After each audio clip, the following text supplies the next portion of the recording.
Amigos, amigas de Buenas Noticias TV, muy bienvenidos. El pasado 21 de noviembre se celebró en Madrid el tercer foro organizado por la Federación de Entidades Religiosas Evangélicas de España. La reflexión abordó la necesidad de proveer espacios seguros y libres de violencia contra la mujer y la infancia. Hoy os ofrecemos un resumen, pero antes queremos animaros a entrar en nuestras redes sociales. Cuéntanos, ¿por qué crees que es importante concienciar sobre la violencia hacia la mujer y la infancia? Vamos ya con nuestro reportaje sobre iglesias seguras y libres de violencia.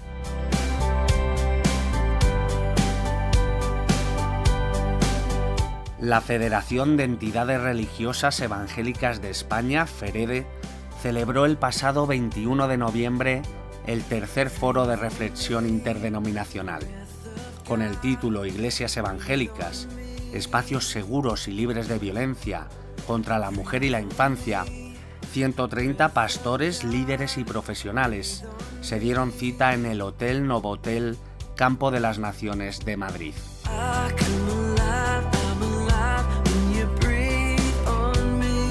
Lo que nos lleva a organizar este foro inicialmente es que se nos acercan una gran pluralidad de entidades evangélicas y ONGs que trabajan con temas de violencia contra la mujer y también con temas de violencia contra la infancia, y nos ponen de manifiesto que creen que es necesario hacer una reflexión en el ámbito eclesial, en el ámbito de las iglesias evangélicas, para aprender cómo tratar con toda esta problemática.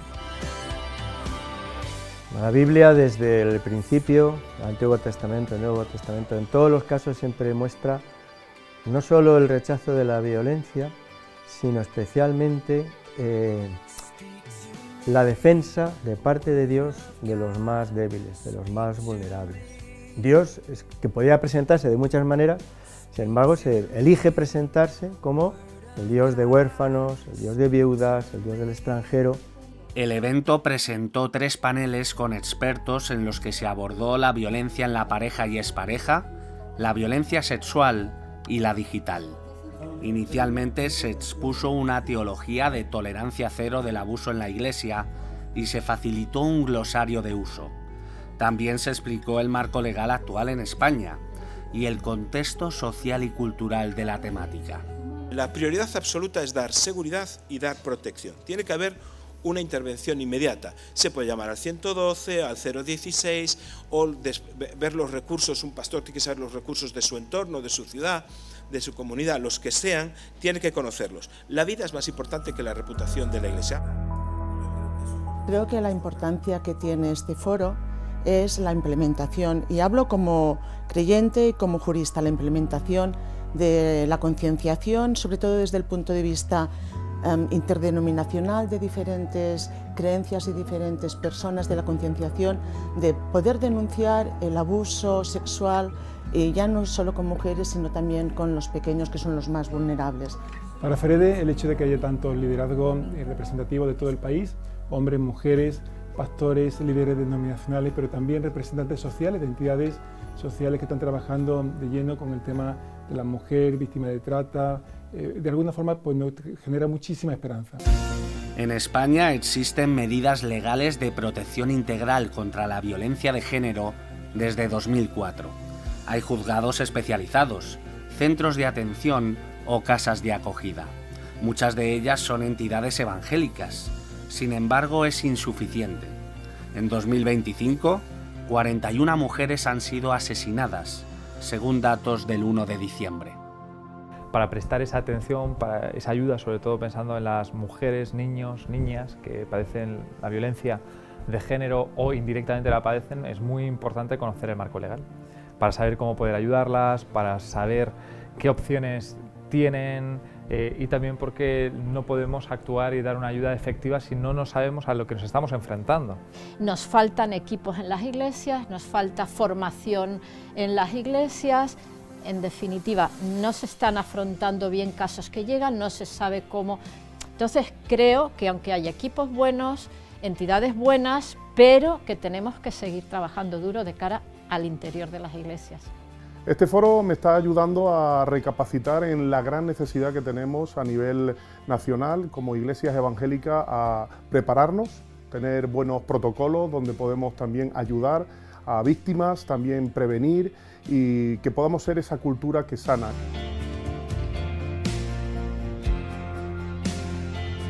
Por ejemplo, en explotación sexual, la inmensa casi totalidad de las víctimas son mujeres y es necesario poder activar tanto una ley integral de asistencia, pues una ley integral contra la trata, como así también poder perseguir mejor este tipo de delitos, que no sean delitos privados, en el que sea necesario pues que, por ejemplo, las víctimas de trata tengan que presentar una denuncia, sino que sea un delito de mera actividad que persiga el proxenetismo.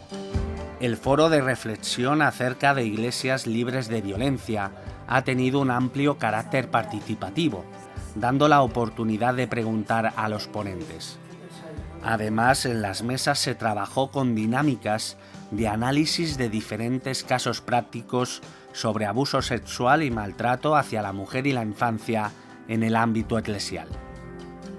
La reflexión suele ser con realidades que han vivido ciertas personas, que nos ayuda también a comprender y a valorar los procesos que se han desarrollado, en algunos casos correctamente y en otros casos incorrectamente, pero que es muy importante la labor pedagógica.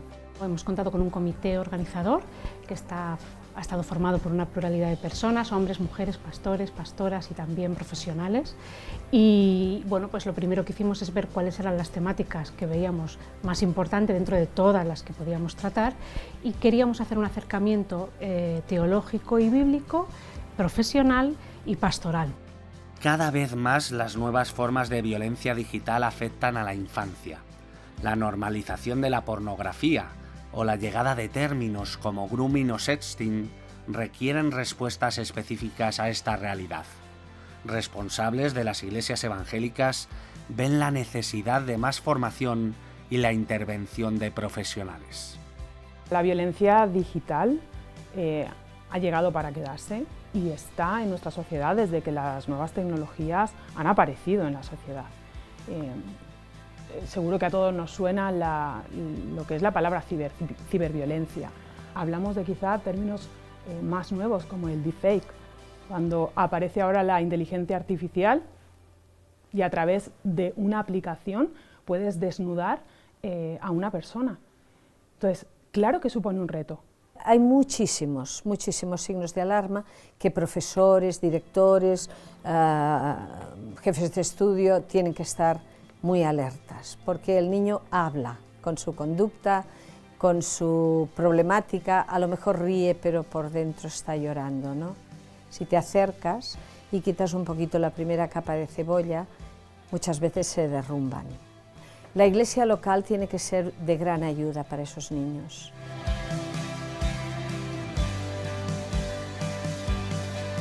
Vemos como hay mucho tema de violencia en muchos ámbitos y hay veces que las iglesias no estamos preparados para poder hacer frente a ciertas cosas. Entonces, quizás sería bueno el repensar cómo tener ciertos protocolos dentro de la iglesia, incluso personas cualificadas, preparadas, para que si surgen algunos de esos problemas de violencia, pues puedan ser tratados o derivados, si fuese necesario, a personas que son profesionales en materia. Es muy importante, en primer lugar, la educación, que en las iglesias sí que se hable, que las iglesias estén actualizadas, que sepamos cuáles son las nuevas formas de explotación, cuáles son las nuevas formas de difusión de contenido, cuáles son las nuevas apps y cómo ahora los agresores están tratando, ¿no?, de buscar a sus víctimas, ¿no? Que la propia congregación lo sepa y sepa actuar, sepa concienciar y sepa intervenir. Los especialistas admiten que la violencia contra la mujer incluye agresiones físicas, sexuales, psicológicas o económicas, e inciden en la importancia de la concienciación y la pedagogía de la prevención. A falta del último mes del año, 22 menores han quedado huérfanos como consecuencia del asesinato de sus madres a manos de sus parejas o exparejas. Yo creo que en cuanto a falsas creencias con referencia al tema del maltrato y el abuso, pues diría que hay unas cuantas, ¿no? En primer lugar, negarlo, es decir, pensar que esto no existe. La segunda cosa sería minimizarlo, ¿no? Es decir, pensar que aunque esté ahí, en el fondo no es tan importante, es una cuestión menor. La violencia se aprende. Un niño que se acostumbra a ver que su padre grita a su madre, que su padre pega a la madre, se normaliza tanto que entonces en él pueden pasar dos cosas, o que realmente no puede identificarse con aquella figura, se aísle mucho y se ve a un niño pobre que le da mucho miedo la violencia, pero lo más normal, como dicen algunos psiquiatras muy importantes, es que de padres maltratadores, hijos maltratadores. Y la tercera cuestión importante creo que sería, o el error importante sería el de tener complicidad con los victimarios, ¿no? Creo que es una cuestión que hay que denunciar abiertamente en nombre del Evangelio, en nombre de la verdad, en nombre de la justicia y en nombre del amor, ¿no? Pastores y líderes llegados de todo el país han hecho autocrítica, reconociendo la urgencia de proveer recursos frente a cualquier tipo de violencia. La Iglesia evangélica asume así su papel como agente de justicia a favor de los más vulnerables. Si se tratara de futbolistas que asesinan, estoy segura que estaría el mundo conmocionado y estaría la sociedad española conmocionada. Por lo tanto, al ver la diferencia, nos damos cuenta de que evidentemente hay que hacer todavía mucho trabajo de educación, de concienciación, de sensibilización.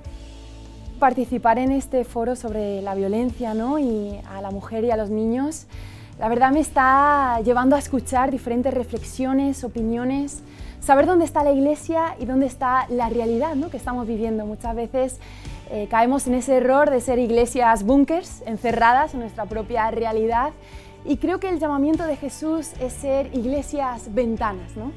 La Iglesia solo en un sentido lo tiene fácil, basta mirar el testimonio, el ejemplo de Jesús. Es decir, quedarse, implicarse y ofrecer espacios en los que la persona pueda sentirse arropada, recibida, no juzgada, no estigmatizada, como ahora se dice, no revictimizada, sino encontrar en la Iglesia un factor, no el único, pero desde luego un factor que contribuya a su restauración.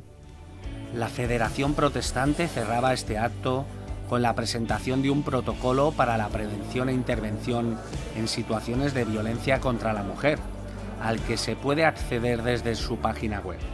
Una medida que nace del ejemplo de Jesús: amar al prójimo como a uno mismo. Aplaudimos esta iniciativa de la Federación Protestante porque qué importante es prevenir antes que curar, ¿no crees, Esteban? Es fundamental realmente hablar de estos temas en nuestras iglesias para concienciar, para prevenir y también para proveer recursos a todo tipo de líderes y responsables de espacios públicos. Igualmente son espacios expuestos a la violencia contra la mujer o la infancia. Y tenemos que reconocer que los abusos ocurren también en nuestros entornos de fe y tenemos que estar preparados para actuar adecuadamente cuando se detecte un caso. Jesús fue muy claro al respecto. Mira lo que dice, lo leemos en Mateo capítulo 15, versículo 19. Porque del corazón salen los malos pensamientos, los homicidios, los adulterios, las fornicaciones, los hurtos, los falsos testimonios, las blasfemias. Jesús lo que hace es ir a la raíz del problema. Nosotros vemos las consecuencias del mal, pero Él ve la raíz, ¿no? Ve las causas, y es por un corazón corrompido, lo que la Biblia llama pecado. Así es, Beni. El término pecado ha quedado muy desvirtuado a lo largo de los siglos. Se asocia a actos malvados o impuros, también a incumplir las normas de las instituciones religiosas, pero en su original en griego, la palabra pecado significa errar el blanco, equivocarnos, apuntar y no acertar. Jesús conoce muy bien nuestro corazón, sabe cuándo sentimos envidia, cuándo la amargura nos consume y el odio nos motiva. Los actos son consecuencia de ese mal que ya ha anidado en el corazón. Pero hay esperanza en Jesús. Él vino al mundo para que le pudiéramos conocer, entregarle nuestra vida y dejar que Él regenere nuestro corazón. Dios quiere que vivas una vida plena, en la que el amor reina, un amor que ya Jesús mostró al morir por nosotros en la cruz y resucitar, demostrando que solo Dios puede ofrecer un nuevo corazón. ¿Y tú, quieres esa vida? Queremos regalarte este libro de meditaciones antes de marcharnos, Alimento para el Alma, que contiene una reflexión para cada día del año. Te animamos a empezar 2026 acercándote a Jesús. Llámanos ahora al teléfono 673-466-366 y te lo enviaremos gratis hasta finalizar existencias. Y para todos los que formáis parte de nuestro club de amigos, vamos a sortear este libro. ¿Cómo sería mi iglesia si Jesús fuera el pastor? Un libro de Pablo Marchili que nos llega gracias a la generosidad de la editorial CLIE. Muchas gracias por vuestra atención y no lo olvides, tú vales mucho para Dios.